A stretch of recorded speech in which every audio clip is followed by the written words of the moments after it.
So I was just passing through Midland, popped by the Golden Arches, got myself a coffee, and I thought I might go visit Joe Clues while I'm up this way. So we're just going to pop around Joe's place.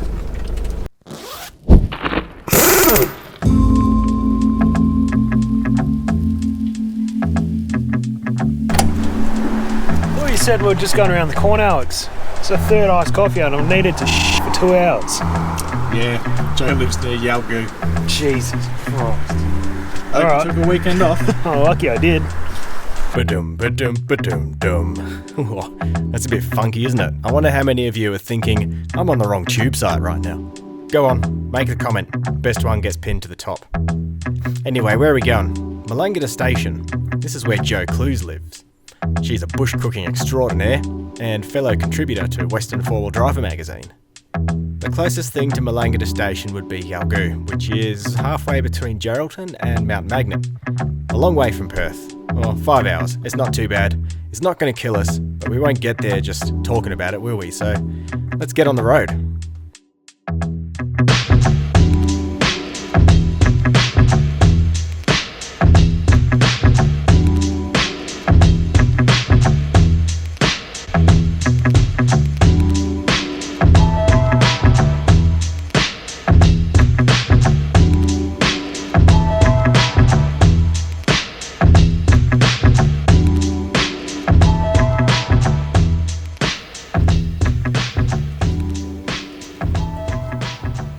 Not far out of Yalgoo, we have this. Varma Jacks house ruin is all I know it as. That's literally all I know. Who knows, Varma Jack could be a made-up person. Yep, would have been quite the establishment back in its day. You know, it's pretty big for around the time it would have been built. But whoever lived here had an amazing water supply. This country looks so dry and barren, but there's often good water just below the surface. Well, what? Is that a foot? Where's the rabbit's foot? Anyway, let's try and get to Joe's place before dark, after we collect some firewood.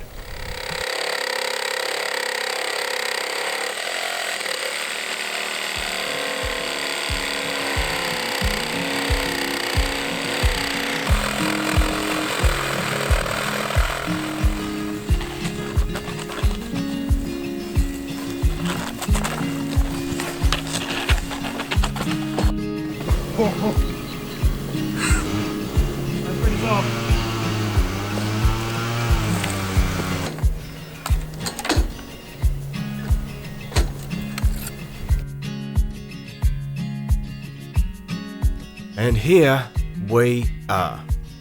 Bloody starving too, so a cook up with a few drinks to unwind was in order before a big day of exploring tomorrow.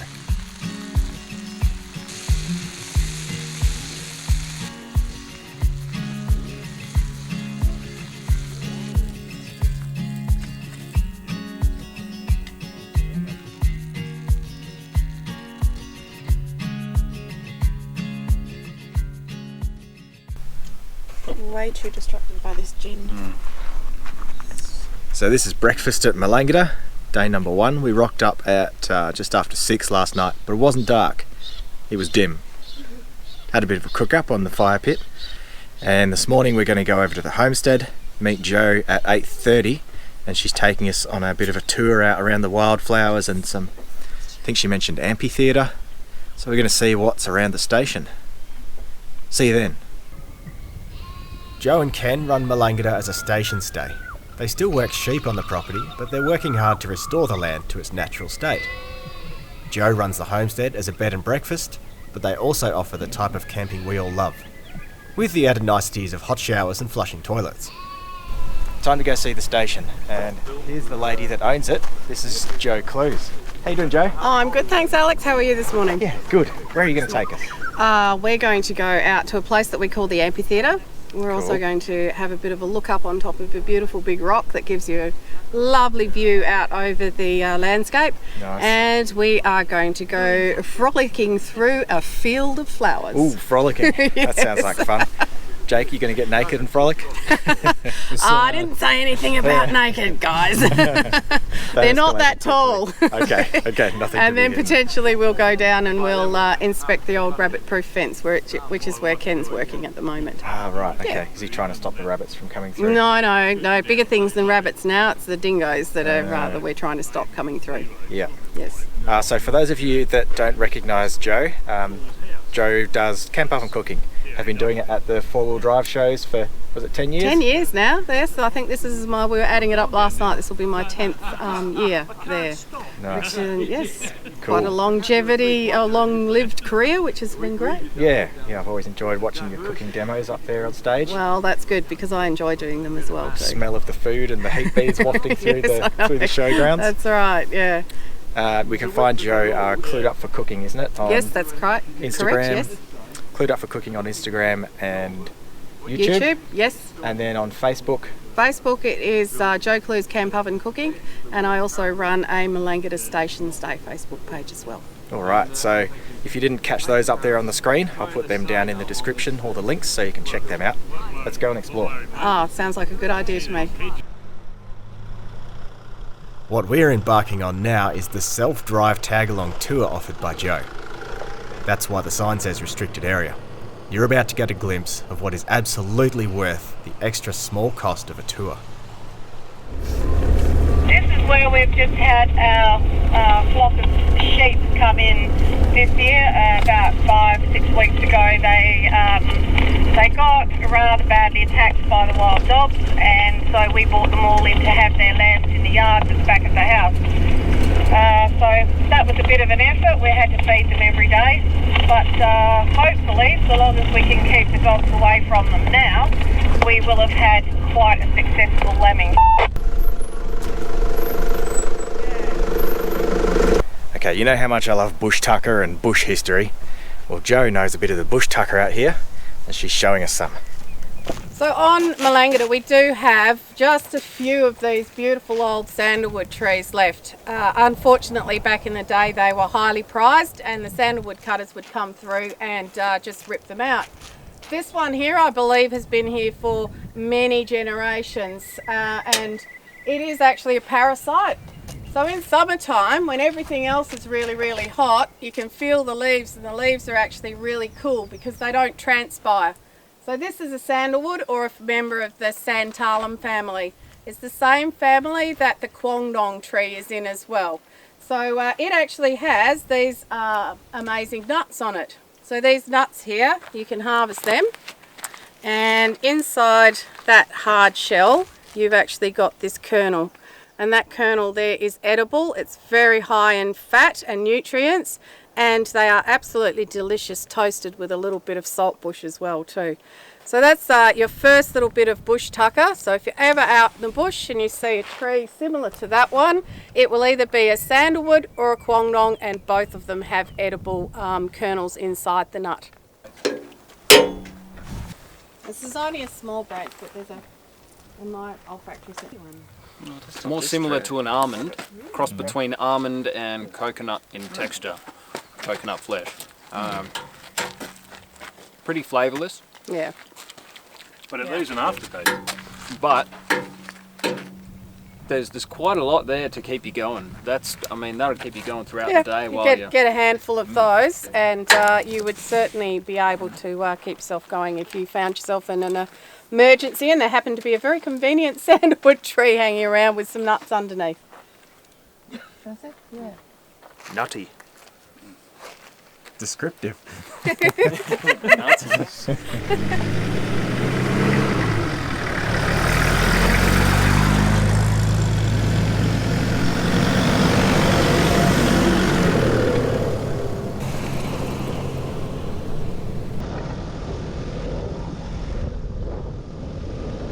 So, we carry on. It's not long before we're hitting the anchors again, because Joe has some more bush tucker to show off. This stuff in here, see that beautiful golden flow coming down the tree there? That's actually the sap that is coming out of a wound that is on the tree, and it's locally called Bimbo, bush lolly, or sugar brother. and the local Aboriginal community absolutely goes nuts over it, and I've got to say we've actually become quite fond of it ourselves. But essentially all you do is you actually just pick it off the tree, and it's big clump like that. When it's really nice and fresh, it's almost just like honey, but it's not quite so sweet. It's definitely got a slight sweet taste. It's not unpleasant, and it actually is really quite beautiful. But yeah, you can actually pick cans and cans of it, and the best way to have a look and to find it in the trees is to actually look into the sun, because what happens is that the sun glints off it and it looks like jewels. So there's a beautiful one just up there. There's a really nice big glob of it up there, and a few more actually on this tree. So this is my display tree, but if you find any trees in the area that have got some hanging off it, you're more than welcome to pick it and actually have a go, see what it tastes like. Texture of, it's a definite sort of honey feel in the bits that are still quite syrupy.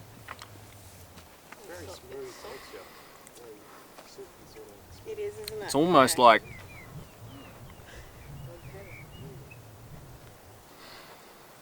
it's a very unique flavour. Could you use this for anything else? It's almost like if you could eat a soft bit of jarrah, Does it go brittle if you Yes, it does. chewy. It goes brittly Sticky. if you leave it out in the air. It sort of tastes like you're chewing on a bit of rubber, but with a bit of sweetness to it. Tastes familiar, actually. The Sam says it's got sort of a beer taste, and he's hitting the nail on the head. Almost a yeasty taste. It's as if you made beer out of wood.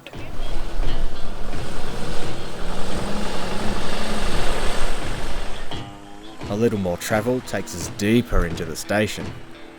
It's big, and there's areas of the station which Joe and Ken haven't even explored themselves yet.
But you can't see everything by four-wheel drive, and a little hiking takes us to the edge of a massive breakaway. Actually goes for about 20 kilometres. Sometimes, usually, Oh, yeah, there's a kangaroo. blue colour. Oh.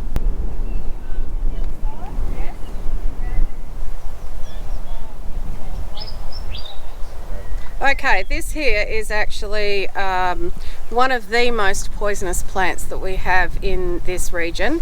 Its scientific name is Gastrolobium laytonii. It is part of the pea family. Now there are other varieties that occur naturally down south from here. Locally it's known as kite leaf poison because of the shape of its leaves. Down south you also get box leaf poison, and you also get heart leaf poison as well. This is poisonous to stock, so your sheep and your cattle and even goats. But it is also, interestingly enough, the plant that the 1080 poison that they use for doing the poison baits for the wild dogs is derived from. We found a wildflower patch. Nice.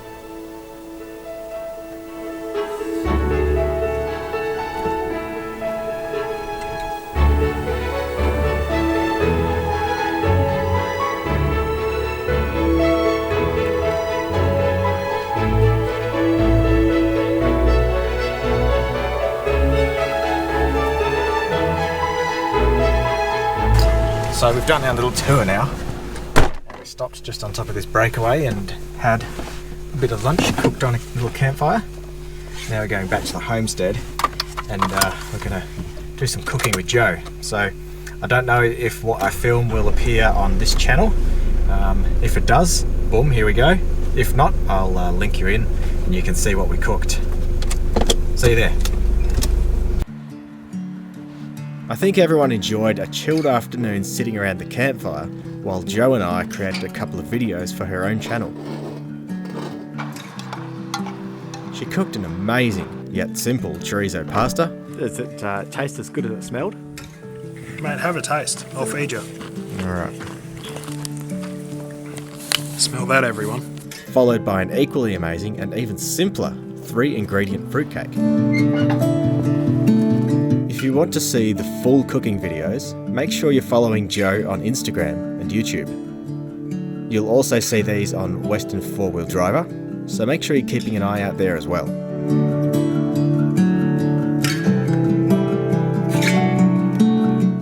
This afternoon, Joe takes us for a tour of the homestead before Jake finds an old aircraft he's pretty sure he can get going. But back to the homestead tour first. This building has a long history in the area and some unique and unusual design features, all of which Joe talks us through. So one of the unusual features on the east side of the house is this turret. Castellated turret, I believe it is classified as. We are actually in the lowest point in the environment in the landscape around here. So we are at the very top headwaters of the Irwin River. So the Melangata Creek flows about 200 metres away from the homestead. That's when we get rain, of course. And so they would have used the turret as a lookout because we are actually so low. If you don't have time to take the day-long tour of Melangata, at least make sure you spare half an hour and book a homestead tour when you stay. And no, Jake did not get the plane going. An old Cessna 152. It's a bit sad, but it's also bloody cool. Turns out it needed a new everything. You can bunny hop all over Australia in this. Why wouldn't you?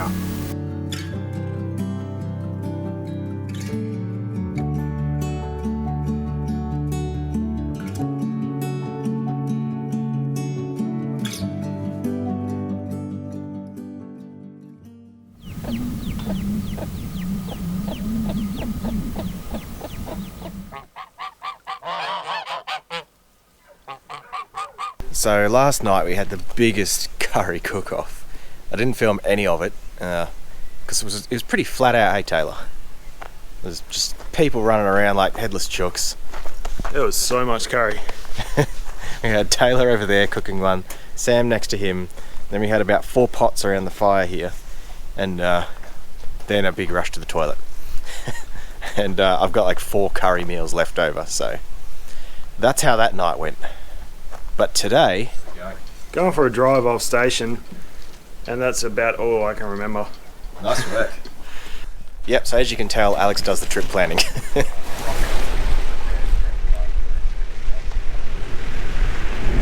So I was having a bit of a drone around the joint and I saw a neat looking billabong, quite large section of river.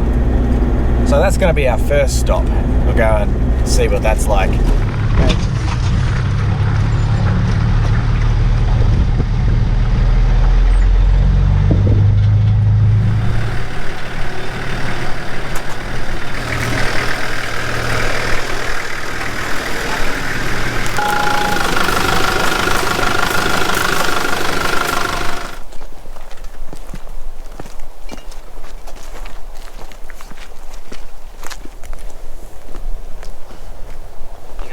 One to test it, Joe.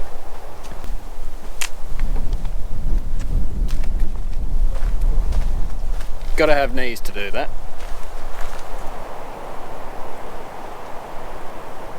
There's a bit of rubbish around. It's like it's washed downstream from places. Sam's got quite the collection here.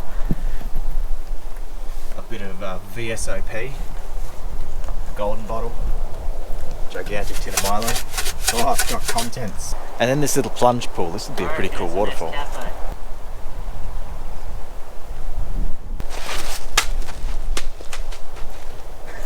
That's a good one.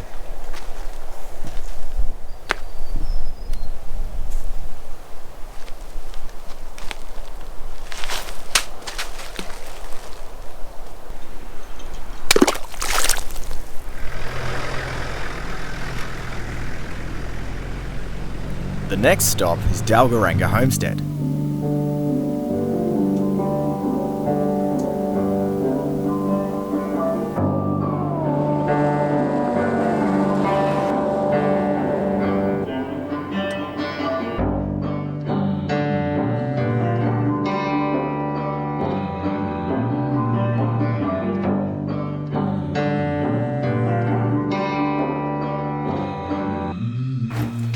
Right, mate?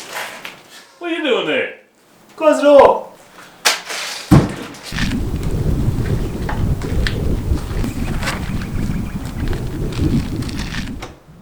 How did you get in there? So this delightful lemon and dark wood tinted kitchen is that of the Delgo Ranga homestead. We're like 15 or 20 k's from Melangata right now. Delgo Ranga is abandoned. So we're just wandering around in the house. And got a few outbuildings out there. Parks and Wildlife owns this now. Whatever, like by the time I publish this video, they'll probably have a new name, so I won't try and name them. So they just own the property and the house. They don't really do anything with it. So you can come and have a bit of a poke around and check out some old relics. Same as much anything else in the area. Dear householder, sorry we missed you. The reason we called is we have found many people are concerned with how and why there is so much suffering in the world today. Learn more about the Bible. Will suffering ever end? So from the Dalgaranga homestead, we kind of took the wrong way and ended up at the shearing quarters, but that was cool. It's not too much of a little plod along this 2 lanes in the dirt sort of track, and we're at the rock. And then we've got a bit of a walk, not too much, I don't think, up to the dam.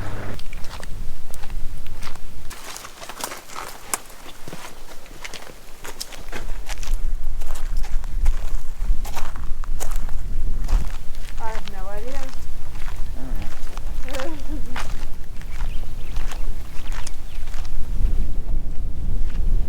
Oh, the wind, it feels like the wind's going to push me over. Moving.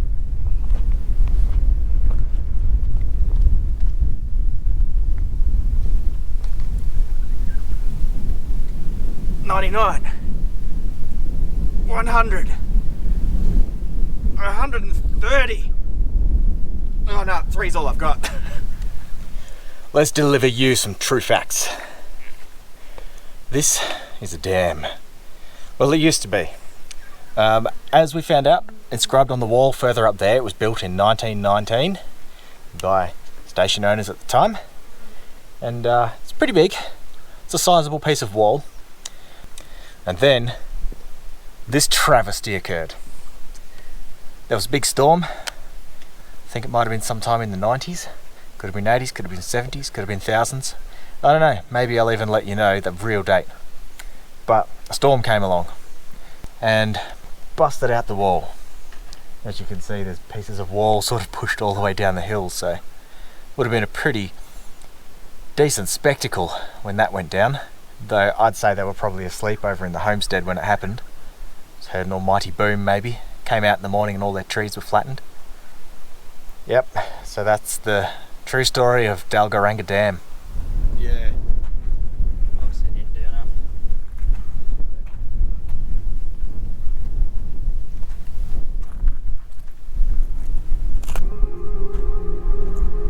Okay, next on our itinerary is the Dalgaranga meteorite crater. But on the way out from the homestead area, we explored a breakaway just off the road. Jake vanished into the bushes, and I used the drone to track him down. After a brief human-to-drone sign language conversation about the weather, the state of the Aussie dollar, and asylum seeker policy, Jake pointed out that he's actually found an incredible example of Indigenous hand paintings. Nice work, Jake.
I completely forgot we were going to visit this. Look behind me. I'll tell you what though, it's not a bad view.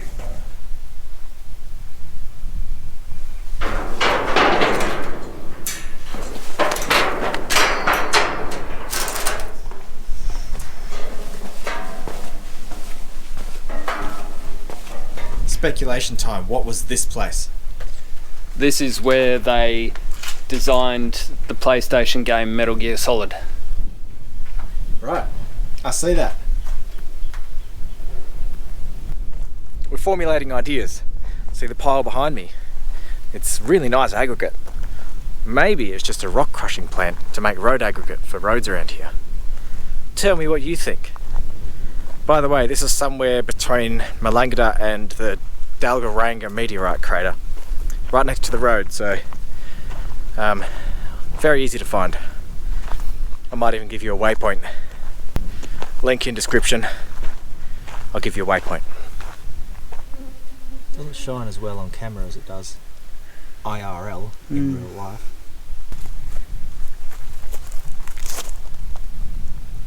So we're at this open cut mine and I found a really cool, shiny, might be rare, artifact. I'm impressed with it, how good condition it is. I think you might be too.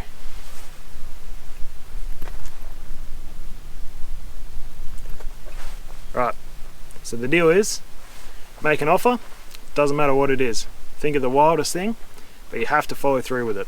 Could be a dinner for two, you know, I get to sleep in your bed for a night, whatever. But the best one, the most creative, funny, whatever, best option gets a signed tin from all of us here at Intense.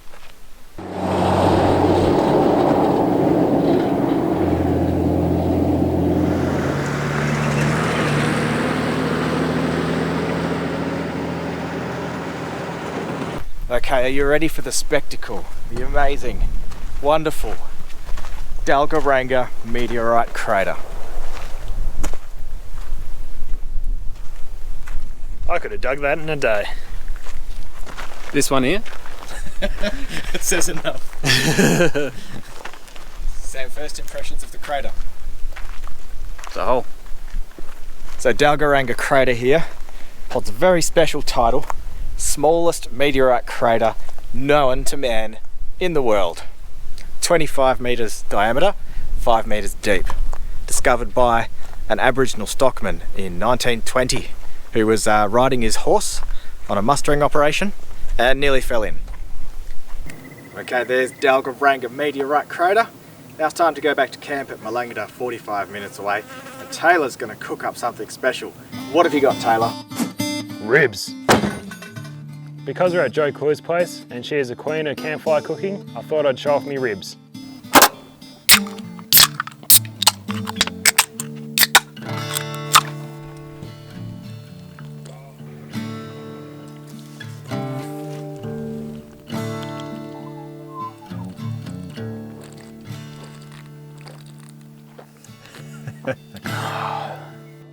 Chunk up your chilies, seeds in and all. You've all seen me do ribs before. Essentially, you just give them a good rub with some mustard. I'm using quality stuff, Coles whole grain mustard. You can use really any mustard you want, Dijon mustard or American mustard. You could use whatever you want, really. I'm not telling you how to live your life, but use mustard. Next thing, the rub. I usually make my own, but I was really lazy and forgot. So I bought this from my local butcher along with the ribs.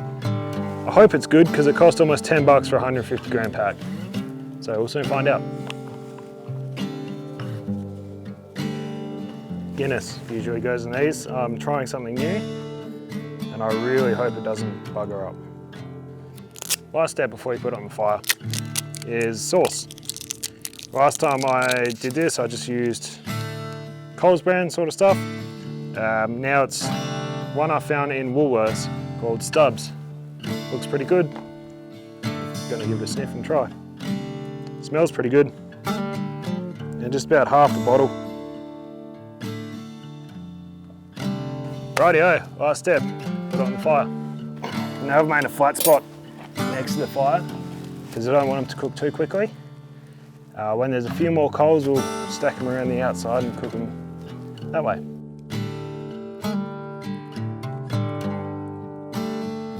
It's been a couple of hours. Don't know how many exactly, about 3 cans. I've already dished up everyone else's ribs. They came out looking bloody good. Unfortunately, Jo had to go back to the house, so she didn't get to taste them.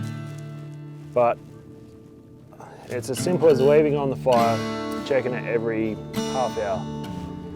Add a bit of water if you need it, if not, don't. It's as simple as it is. Do you enjoy the ribs, Sam? Yeah, pretty good. I don't normally eat ribs, so I don't have a lot of input. Not a lot of measurements, nothing to measure against. Yeah, but it tastes good. You gonna eat ribs now? No. I don't particularly like foods that I have to eat with my fingers. Well, Jake doesn't have to say anything. Look at him sucking that bone. This morning, Monday morning, it's time to leave Melangata. Some of us are going home. We're carrying on to the Carragini. Where are you two blokes headed? We're going to stop in at Mount Magnet and then check out Sandstone. And then we're off to Lake Ballard for a couple of nights before we head back home. What exciting place are you going? Home. Work tomorrow. Oh. Woohoo. Same for you, Pete. Yes, I'm going to go and work on Taylor's car. Lucky you. Thanks for coming, Pete. And Taylor, it's a shame you had to be here. I like your old man more. Yeah, I know. Most people don't. I'd like to thank the boys for inviting me along. It's been a fantastic adventure for me, and the fact that I'm just an old brick and they like me to come along, I'm really thrilled. Thank you, Sam and the boys. I appreciated it.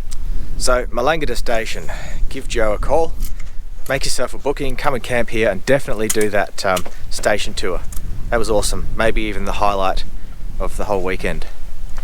Subscribe to the channel, click the like, all the usual stuff. I'll see you next time. Now, you heard me mention Carragini, but I'm going to say it now so as you don't get your hopes up, because I didn't film that trip.